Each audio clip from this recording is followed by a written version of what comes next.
Halo guys, assalamualaikum, selamat datang kembali di NN Top 11 Channel. Apa kabar semuanya? Semoga teman-teman selalu sehat dimanapun berada. Untuk pertama kalinya sejak update Top 11 2025, hari ini saya akan mencoba taktik, strategi, dan formasi yang sudah mulai ditinggalkan di dunia sepak bola maupun di game Top 11, yaitu formasi 4-4-2 klasik.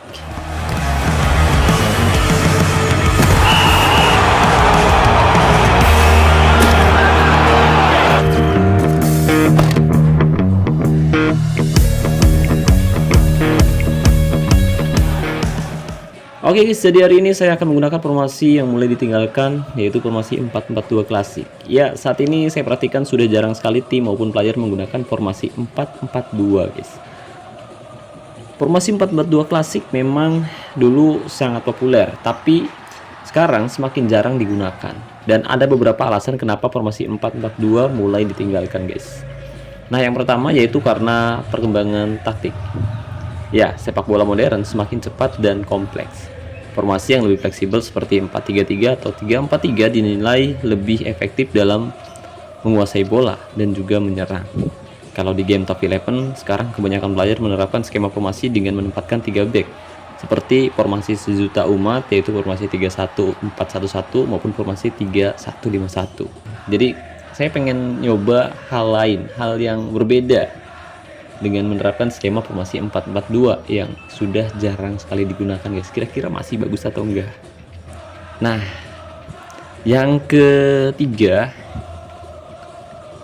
kenapa formasi 4-4-2 klasik sudah mulai ditinggalkan, yaitu karena evolusi peran pemain yang berubah guys. Ini menurut saya pribadi ya guys ya. Jadi peran pemain sayap dan juga gelandang tengah semakin berkembang guys. Pemain modern selalu diharapkan memiliki kemampuan teknis yang lebih baik dan bisa bermain di berbagai posisi, entah itu di dunia nyata maupun di dunia game seperti di game Top 11. Tapi saya nggak tahu kalau teman-teman main di FC24 ataupun di football dan juga di Football Manager. Saya nggak tahu, ini menurut perspektif saya sendiri, menurut pendapat saya pribadi. Dan yang keempat, sulit beradaptasi terhadap strategi lawan. Ya, tim-tim modern seringkali mengubah formasi selama pertandingan berlangsung untuk mengejutkan tim lawan guys. Jadi formasi 4-4-2 klasik sepertinya kurang begitu fleksibel untuk melakukan hal tersebut. Singkatnya, formasi 4-4-2 klasik dianggap kurang sesuai lah dengan tuntutan sepak bola modern yang semakin cepat dan semakin kompleks. Itu kenapa formasi 4-4-2 saat ini mulai ditinggalkan guys. Nah, untuk lebih jelasnya sekarang mari kita coba taktik, strategi, dan formasi 4-4-2 klasik di game Top 11. Kira-kira masih bagus nggak sih? Oke, untuk lebih jelasnya let's go, mari kita coba formasinya. Oh ya, barangkali ada teman-teman yang ingin berbagi pengalaman seputar game Top 11, yuk ceritakan pengalaman kamu di kolom komentar video ini. Siapa tahu pengalaman kamu bisa bermanfaat untuk saya dan juga untuk teman-teman yang kebetulan membacanya. Tapi sebelum komentar jangan lupa di like dulu videonya ya guys ya. Oke guys, jadi ini adalah formasi 4-4-2 klasik yang akan saya gunakan. Jadi di sini saya menempatkan 4 back, 2 back sayap dan 2 center back, 4 gelandang serta 2 striker di depan. Nah, untuk mentalitas pemainnya sendiri di sini saya memberikan mentalitas menyerang untuk 5 pemain, yaitu untuk 2 back sayap dan 2 gelandang sayap dan juga untuk 1 striker. Sementara mentalitas bertahan hanya diberikan untuk 2 back tengah dan sisanya tidak diberikan mentalitas. Jadi biarkan para pemain tanpa mentalitas bisa bermain lebih bebas. Lalu untuk taktiknya sendiri, kali ini saya akan menerapkan taktik dengan mental tim menyerang, fokus umpan perpaduan, gaya umpan perpaduan, serangan balik nyala, gaya tekanan rendah, gaya tackle mudah, gaya penjagaan jaga daerah tertentu, dan jebakan offside nyala. Tapi perlu diingat, taktik, strategi, dan formasi bisa saja berubah sewaktu-waktu tergantung situasi di setiap pertandingannya guys. Oke, jadi untuk menguji formasi 4-4-2 klasik masih bagus atau tidak, kali ini saya akan mengujinya di event Score Green Challenge, dimana kemarin saya belum sempat melanjutkan eventnya sampai selesai saat live ya guys ya, karena kendala jaringan di sini tidak stabil. Ya, jaringannya kayak ada lah. Jadi saat ini tim saya sudah berhasil lolos ke level 4 putaran keempat untuk menghadapi Forever Champ Fight Dan jika kita menang, kita akan mendapatkan hadiah 1 jersey premium yang hanya bisa kita dapatkan secara gratis dari event ini, guys. Oke, jadi langsung saja mari kita mainkan eventnya. Oke, dan kick off babak pertama akan segera berlangsung antara Forever Champ 05 versus FC Butong Junior di level 4 putaran keempat event Score Green Challenge. Ya, kali ini kita akan menghadapi formasi 3-2-2-3 yang diterapkan oleh Forever Champ. Dan hari ini saya menerapkan skema formasi yang sudah mulai ditinggalkan, yaitu formasi 4-4-2 klasik. Formasi yang sempat populer di era tahun 2000-an. Kalau nggak salah dulu pernah digunakan juga oleh pelatih ternama, pelatih Manchester United, Sir Alex Ferguson. Ya, ketika itu Ferguson berhasil membawa Manchester United meraih banyak gelar juara, guys. Tapi setelah Sir Alex pensiun, entah kenapa MU jadi kurang begitu bagus ya, guys ya, meskipun sudah gonta-ganti manajer. Mulai dari David Moyes, kemudian Van Gaal, siapa lagi? Moyes, Van Gaal sama Mourinho ya. Mourinho, tapi menurut saya cuma Mourinho doang sih yang rada sukses lah di Manchester United karena berhasil meraih treble winner meskipun domestik sih. Tapi bagus lah daripada yang lainnya kan, nirgelar. Oh iya, yang kemarin Pak dapat trofi FA ya, FA atau Carabao Cup ya. Bagus lah, kemarin udah berhasil juara juga sih. Tapi musim ini mainnya kocak lagi Pak, mainnya kurang begitu bagus lagi musim ini. Oke, dan gol tercipta kali ini FC Butong Junior berhasil mencetak gol pertama di menit ke-16. Kita lihat serangan dilakukan oleh Forever Champ dari sisi sebelah kiri. Mereka mencoba untuk membangun serangan dan menerobos area pertahanan, tapi berhasil diblok tadi tembakan dari pemain Forever Champ. Waktu berlangsung begitu cepat, lemparan ke dalam kali ini Segoya, ada Lins, umpan ke tengah, Freeman melebar, ada Popa di sana, umpan crossing, dan nyaris saja berbuah gol sepakan West tadi pemirsa. Tapi beruntung tembakannya masih melambung keluar lapangan. Menit 22, skor masih 1-0. Ya, mereka bermain cukup baik. Di laga kali ini ada Saipul, umpan kepada Bang Mael, melebar ke sisi sebelah kanan, ada Sakub di sana, ke tengah Acahyadi, Siswanto kali ini, tapi sayang sekali bola berhasil direbut oleh Segovia dan tidak ada gol yang tercipta. Skor masih 1-0 pemirsa. Forever Champ mencoba untuk membangun serangan dari area pertahanan. Lins di area tengah, Popa berbahaya, Guardsman di sana dan gol tercipta. Sayang sekali Guardsman berhasil mencetak gol yang luar biasa. Dia bergerak tanpa pengawalan, padahal ada 4 back di lini pertahanan dari FC Butong Junior.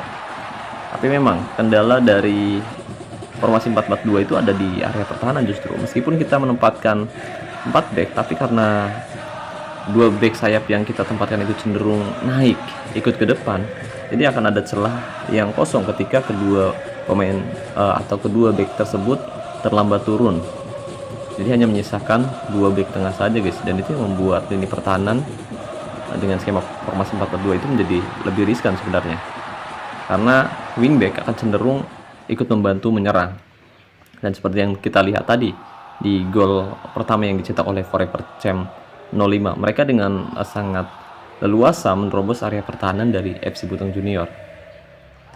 Oke, di menit ke-41 kita lihat Ahmad Sutoyo, Saipul di sana mencoba menarik keluar, umpan melebar, ada Mang Sakub, umpan pendek Acahyadi, tapi lagi-lagi tembakan Acahyadi masih bisa diblok dengan sangat mudah sekali oleh pemain dari Forever Champ 05. Paruh waktu, skor 1-1 pemirsa.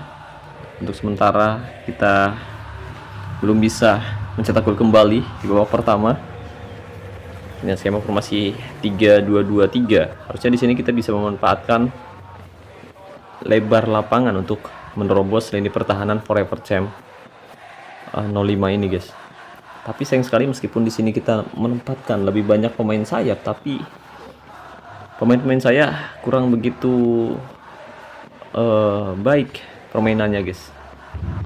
Kita perhatikan, berbahaya dan nyaris saja gol kembali tercipta, tapi beruntung sepakan pemain Forever Champ masih membentur tiang kiri gawang dari FC Buteng, pemirsa. Dan kali ini ada Popa West coba melihat penjagaan dari area tengah, bagus sekali, skill yang sangat baik. Ada Popa di sana dan gol tercipta kembali, pemirsa. Forever Champ 05 justru mampu mencetak gol kembali di babak kedua lewat pergerakan dan sepakan yang sangat luar biasa. Skor 2-1, FC Buteng tertinggal atas Forever Champ. Ya, kali ini kita coba serang dari bawah kedua sayap dengan gaya umpan panjang. Mari kita lihat, akankah kita mampu mencetak gol kembali di babak kedua, atau justru mereka yang akan bisa memanfaatkan satu kesalahan yang mungkin dilakukan oleh FC Buteng Junior, pemirsa. Kali ini Sakup, umpan pada Acahyadi, bagus. Acahyadi kembali ke belakang. Jelas permainan yang sangat buruk dari Acahyadi. Dia kesulitan untuk bisa membongkar karena kesalahan dia sendiri sebenarnya. Harusnya dia segera melakukan shoot, tapi dia mencoba balik badan. Dan ternyata back dari Forever Champ sangat cekatan untuk bisa menghentikan dia dengan pelanggaran yang keras tadi. Sayang sekali memang area tengah dari FC Buteng bermain kurang maksimal dalam beberapa pertandingan terakhir. Dan di sini kita benar-benar mengandalkan Mael, preman terkuat di bumi, yang nyaris saja mencetak gol. Tapi sayang sekali, satu kesempatan lagi-lagi gagal dimaksimalkan FC Buteng, untuk sementara masih tertinggal 2-1 atas Forever Champ 05. Kali ini ada Saipul menggiring bola, umpan pada Bang Mael. Kita lihat Mael, umpan pada Siswanto, dan sayang sekali lagi-lagi satu peluang emas didapatkan oleh FC Buteng Junior dan gagal dimanfaatkan oleh Siswanto. Mencoba melakukan sepakan keras, tapi bola masih melambung keluar lapangan, pemirsa. Bang Mael, umpan kepada Siswanto kembali, kali ini umpan crossing, dan satu lagi kesempatan gagal dimanfaatkan. Oke, kita coba bertahan terlebih dahulu karena kiper dari Forever Champ bermain sangat baik. Kita coba bertahan terlebih dahulu, dan sudah waktunya Alpatih masuk menggantikan Ahmad Sutoyo yang bermain kurang maksimal di pertandingan kali ini, pemirsa. Dan nyaris saja Farfan mencetak gol, tapi beruntung sepakannya masih melenceng di sisi sebelah kanan penjaga gawang FC Buteng Junior. Alpati masuk menggantikan Ahmad Sutoyo, dan kali ini kita akan menerapkan skema taktik gigih menyerang dengan gaya tekanan tinggi dan gaya tackle keras.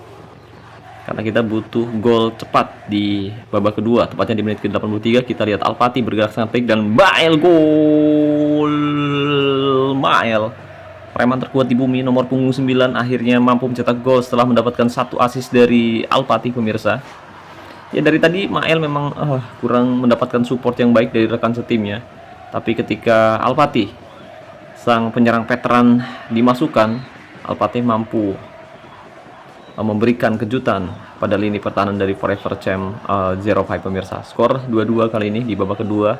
Di akhir babak kedua, kita berharap ada satu kejutan lagi datang di menit-menit akhir, tapi sayang sekali pertandingan berakhir dan masuk ke babak extra time, pemirsa.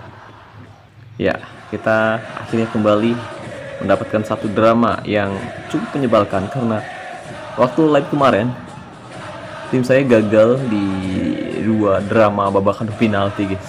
Jadi semoga saja kita tidak sampai masuk babak adu penalti, karena nggak tahu kenapa penyerang-penyerang terbaik saya jadi kocak kalau melakukan tembakan penalti, guys. Nggak tahu kenapa, finishing, shooting juga bagus ya, tembakan dan penyelesaian bagus, tapi justru pemain-pemain terbaik saya yang nggak bisa cetak gol.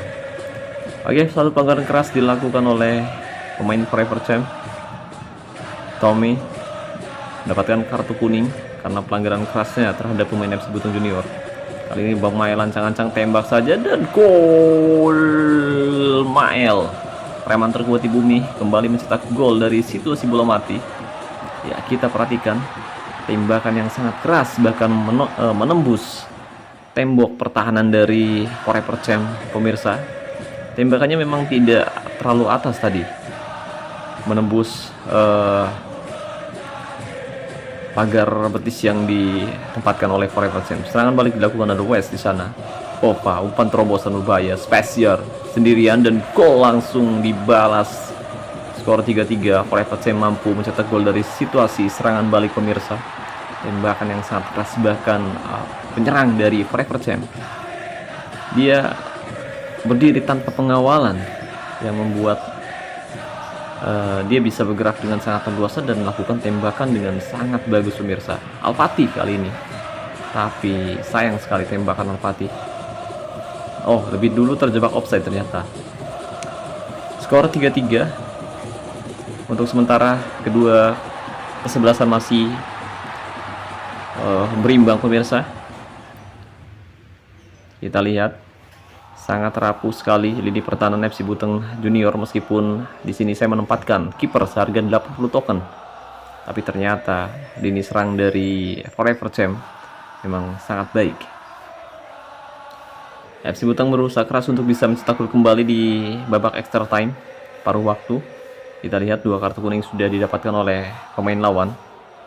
Dan mungkin itu alasan kenapa formasi 4-4-2 klasik sekarang mulai ditinggalkan ya guys ya. Soalnya kita perhatikan memang sangat rapuh sekali di lini pertahanan. Padahal ketika kita menerapkan formasi 3-2-3-2 yang kemarin saya terapkan hingga bisa meraih quadruple, nggak selemah ini gitu guys. Nggak selemah formasi 4-4-2 klasik, serius. Memang dari segi permainan sih kelihatan bagus, tapi kayak kurang kompak gitu pergerakan para pemainnya guys. Dan gol kembali tercipta. Al-Fatih lagi-lagi bisa menjadi pembeda di babak extra time dengan satu sepakan bola volley yang luar biasa. Kita lihat dia mendapatkan satu umpan jarak jauh yang diberikan oleh pemain tengah FC Buteng, dan dia langsung bisa memanfaatkan satu peluang tersebut untuk menjadi gol dan membawa FC Buteng kali ini berbalik unggul 4-3 atas Forever Champ 05. Luar biasa pergerakan Al-Fatih, dan dia masuk di babak kedua dengan kondisi yang cukup pugar pemirsa. Kali ini ada tekanan kembali dilakukan Pova, West di sana, tapi Obora melakukan pelanggaran yang cukup keras dan ya wasit menganggapnya pelanggaran. Kita lihat Popa mendapat satu kesempatan dari situasi bola mati berbahaya. Kita perhatikan dan beruntung sekali tembakan Popa masih membentur tiang gawang pemirsa. Skor masih 4-3. FC Buteng berusaha keras untuk tidak kebobolan, dan satu kartu merah diberikan pada Tommy yang mendapatkan akumulasi kartu. Kita lihat ada Siswanto, dan sayang sekali itu yang tadi kita bicarakan pemirsa. Ketika pemain terbaik kita mendapat satu kesempatan dari titik putih, justru mereka tidak mampu menyelesaikan tugasnya dengan baik, dan pertandingan pun berakhir skor 4-3 untuk kemenangan FC Buteng Junior dengan susah payah, di mana ada banyak sekali peluang yang kita dapatkan tapi kita gagal memanfaatkan situasi tersebut untuk berbuah gol. Nah, di sini kita bisa perhatikan untuk ball possession. FC Buteng Junior sedikit lebih unggul 52 banding 48. Biasanya kita selalu unggul untuk ball possession, tapi karena kita mengaktifkan serangan balik cepat, jadi untuk ball possession kali ini tidak terlalu baik. Dan juga jangan lupa saya menerapkan gaya umpan panjang yang akan membuat kita lebih banyak mengorbankan penguasaan bola. Untuk total tembakan di sini FC Buteng lebih banyak melakukan total percobaan tembakan, 24 kali percobaan, 9 tepat sasaran, dan 4 diantaranya berbuah gol. Sementara Forever Champ melakukan 16 kali percobaan tembakan, 4 tepat sasaran, dan 3 berbuah gol. Dan untuk shot efisiensi jelas Forever Champ lebih efektif dengan torehan 50% efisiensi tembakan, karena mereka lebih sedikit melakukan tembakan ke arah gawang tapi efektif, 3 diantaranya berbuah gol. Sementara FC Buteng harus melakukan lebih banyak percobaan tembakan pemirsa. Untuk zona serangan, FC Buteng lebih banyak menyerang dari sisi sebelah kiri, di mana ada winger yang bermain cukup baik meskipun tadi gagal di saat dia mendapatkan satu kesempatan dari situasi bola mati, tapi setidaknya dia bermain lumayan bagus. Dan untuk man of the match jatuh pada Bang Mael, preman terkuat di bumi. Dia mendapat satu kesempatan yang luar biasa ketika Al-Fatih masuk di babak kedua. Al-Fatih sendiri dapat performa 8,2.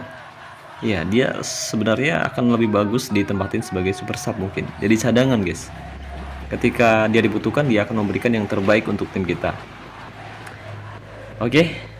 Luar biasa, meskipun di sini Castro, kiper termahal yang saya datangkan dari pemandu bakat, ternyata tidak terlalu berguna dengan performa yang di luar nalar. Di luar Nurul, guys. Ampun. Oke, guys, ya. Ini adalah formasi yang diterapkan oleh tim lawan dan mereka mendapatkan akumulasi kartu kuning kedua hingga satu pemain atau satu back dari Forever Champ diusir wasit, pemirsa. Luar biasa, dan mungkin itu saja yang bisa saya bahas kali ini. Kita bisa ambil kesimpulan bahwa taktik, strategi, dan formasi 4-4-2 klasik kenapa ditinggalkan di game Top 11, yaitu karena formasi 4-4-2 klasik kurang begitu bagus, entah itu ketika menyerang, menguasai bola, maupun bertahan, kurang begitu bagus. Itu menurut saya pribadi sih, mungkin karena kombinasi pemain yang saya tempatkan kurang begitu cocok, jadi tidak bisa membuat permainan tim saya bisa berkembang dengan baik ketika pertandingan berlangsung, atau memang formasinya yang kurang begitu bagus. Jadi buat teman-teman yang kebetulan musim ini pakai skema formasi 4-4-2 klasik, coba tinggalin pengalaman teman-teman di kolom komentar video ini dan ceritakan pengalaman kamu pakai formasi tersebut musim ini, guys. Kira-kira bagus atau enggak? Atau musim lalu lah, musim lalu kan udah selesai, kira-kira dapat berapa trofi gitu kan? Rasio kemenangan sama kekalahannya berapa? Yuk tinggalkan komentar teman-teman di bawah video ini, guys. Oke. Kalau menurut kesimpulan saya kurang begitu bagus, itu kenapa banyak teman-teman yang saat ini sudah mulai meninggalkan formasi 4-4-2. Dan saya juga mungkin akan pertimbangkan lagi untuk ganti formasi lagi, guys.